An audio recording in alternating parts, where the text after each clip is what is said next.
Gracias.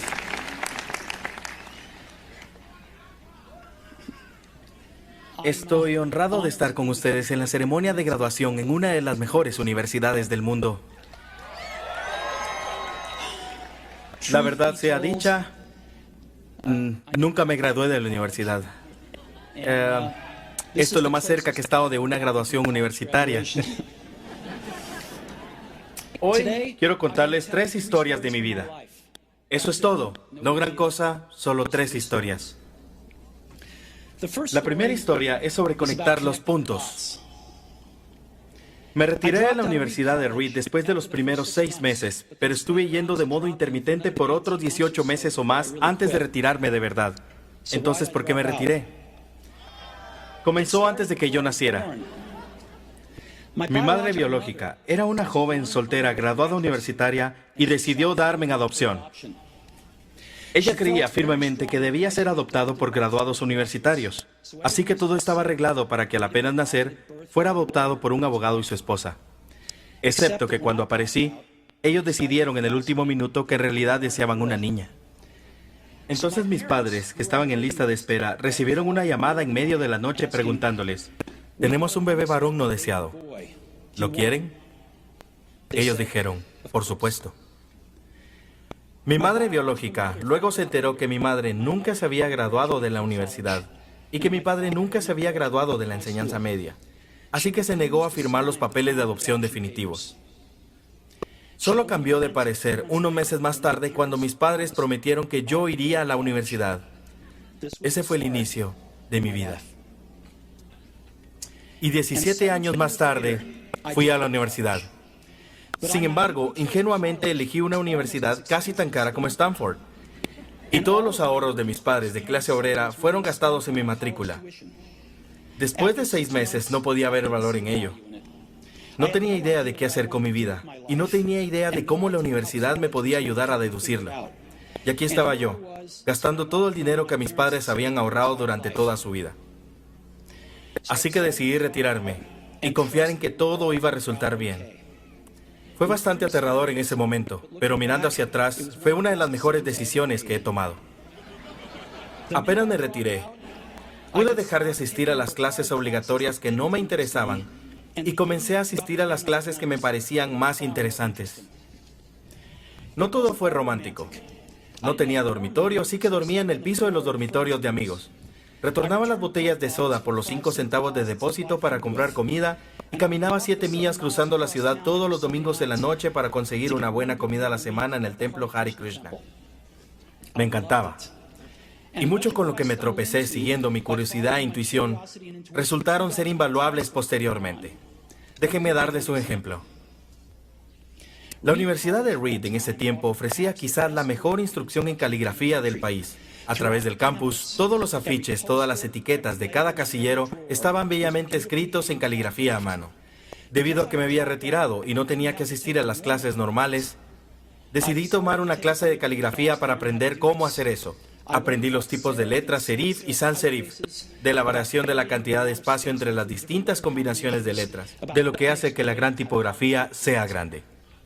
Era hermoso, histórico, artísticamente sutil, de una manera en que la ciencia no logra capturar, y lo encontré fascinante. Nada de esto tenía incluso una esperanza de aplicación práctica en mi vida. Pero 10 años después, cuando estábamos diseñando la primera computadora Macintosh, todo volvió a mí. Y lo diseñamos todo en la Mac. Fue la primera computadora con una bella tipografía. Si nunca hubiera asistido a ese único curso en la universidad, la Mac nunca habría tenido múltiples tipos de letras o fuentes proporcionalmente espaciadas. Y puesto que Windows solo copió la Mac, es probable que ninguna computadora personal las tendría.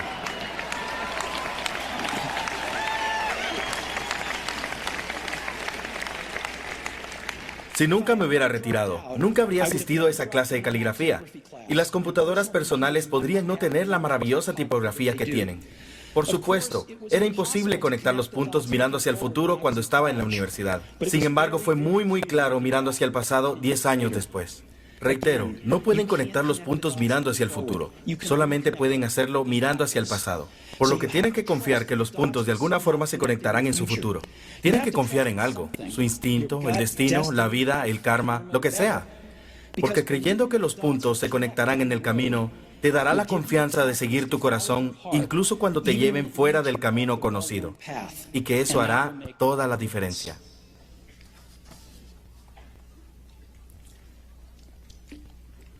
Mi segunda historia es sobre amar y perder.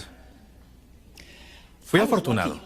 Descubrí lo que amaba hacer temprano en la vida. Woz y yo comenzamos Apple en el garage de mis padres cuando tenía 20 años. Trabajamos duro y en 10 años, Apple había crecido a partir de nosotros dos en un garage, en una compañía de $2,000 millones con más de 4,000 empleados.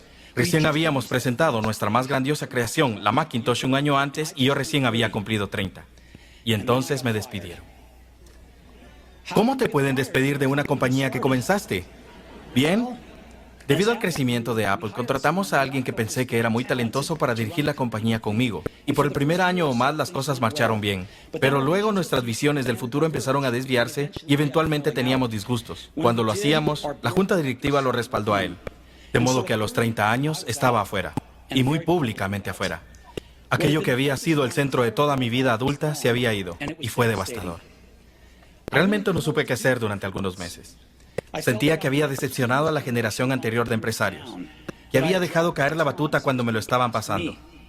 Me reuní con David Packard y Bobby Noyce e intenté disculparme por haberlo echado a perder tan mal. Fue un absoluto fracaso público, incluso pensaba alejarme del baile. No obstante, lentamente comencé a entender algo.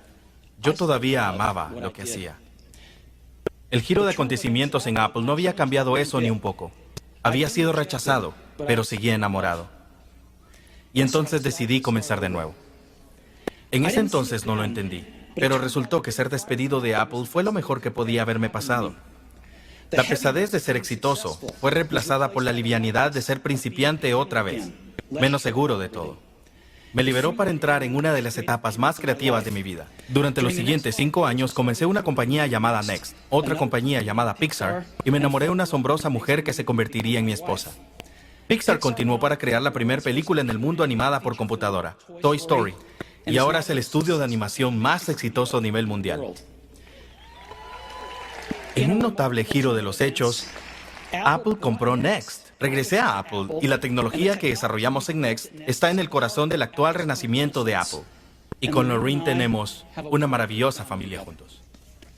Estoy muy seguro de que nada de esto habría sucedido si no hubiese sido despedido de Apple. Fue una amarga medicina, pero supongo que el paciente la necesitaba. En ocasiones la vida te golpea con un ladrillo en la cabeza. No pierdan la fe. Estoy convencido que lo único que me permitió seguir fue que yo amaba lo que hacía. Tienen que encontrar eso que aman. Y eso es tan valioso para su trabajo como lo es para sus aficiones. Su trabajo llenará gran parte de sus vidas y la única manera de sentirse realmente satisfecho es hacer aquello que creen que es un gran trabajo. Y la única forma de hacer un gran trabajo es amando lo que hacen. Si aún no lo han encontrado, sigan buscando. No se conformen. Al igual que con los asuntos del corazón, sabrán cuando lo encuentren. Como cualquier relación importante, mejora poco a poco con el paso de los años. Así que sigan buscando. No se conformen.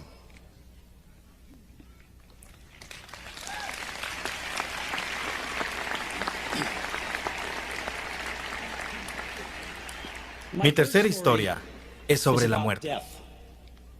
Cuando tenía 17 años, leí una cita que decía algo como: si vives cada día como si fuera el último, seguramente algún día estarás en lo correcto. Eso dejó una marca en mí. Y desde entonces, durante los últimos 33 años, me miro al espejo todas las mañanas y me pregunto, si hoy fuera el último día de mi vida, ¿querría hacer lo que estoy a punto de hacer hoy? Y cada vez que la respuesta ha sido no, por varios días seguidos, sé que necesito cambiar algo.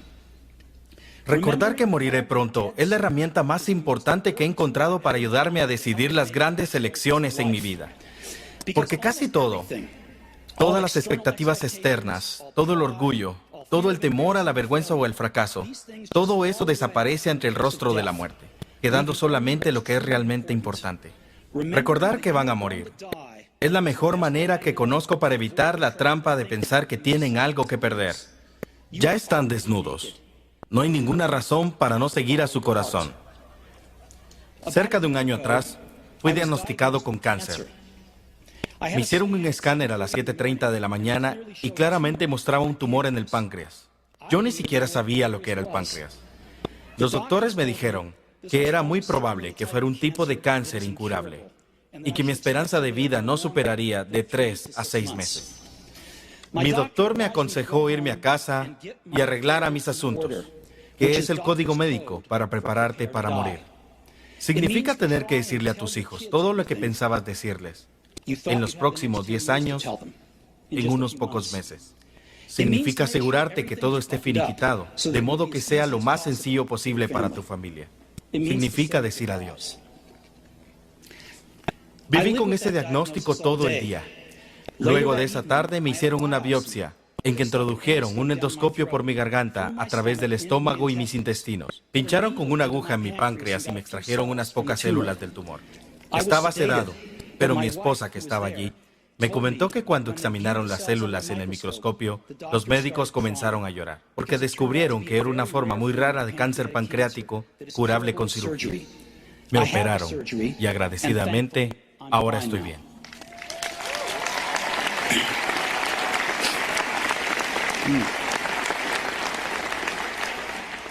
Eso fue lo más cerca que he estado de la muerte, y espero que sea lo más cercano por unas cuantas décadas más.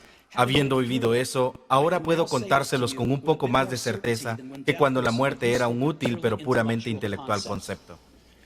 Nadie quiere morir. Incluso la gente que quiere ir al cielo no quiere morir para llegar allá. Sin embargo, la muerte es el destino que todos compartimos. Nadie ha escapado de ella. Y es como debe ser. Porque la muerte es probablemente la mejor invención de la vida. Es el agente de cambio de la vida. Elimina todo lo viejo para dejar paso a lo nuevo. Ahora mismo, lo nuevo son ustedes.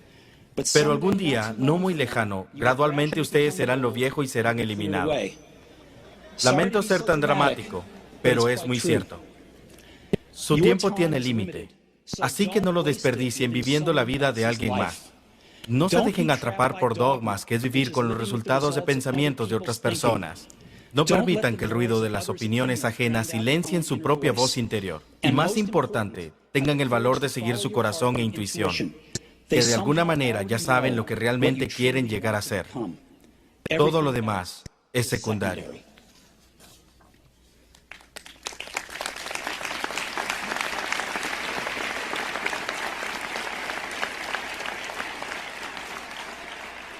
Cuando era joven, había una asombrosa publicación llamada The Whole Earth Catalog, que era una de las Biblias de mi generación. Fue creada por un tipo llamado Stuart Brand, no muy lejos de aquí en Menlo Park, y la trajo a la vida con su toque poético. Fue a finales de los 60, antes de la edición por computadora, por lo que toda estaba hecha usando máquinas de escribir, tijeras y cámaras Polaroid. Era un tipo de Google en formato económico, 35 años antes de que apareciera Google. Era idealista y rebosante de herramientas claras y grandes conceptos. Stuart y su equipo publicaron varias ediciones de The Whole Earth Catalog y luego, cuando había seguido su curso, publicaron la última edición. Fue a mediados de los 70 y yo tenía la edad de ustedes. En la tapa trasera de la última edición había una fotografía de una carretera en el campo temprano en la mañana, el tipo en la que estarían haciendo una parada si fueran aventureros. Debajo estaban las palabras: manténganse hambrientos, manténganse alocados. Fue el mensaje de despedida con el que firmaron. Manténganse hambrientos, manténganse alocados. Y siempre he deseado eso para mí.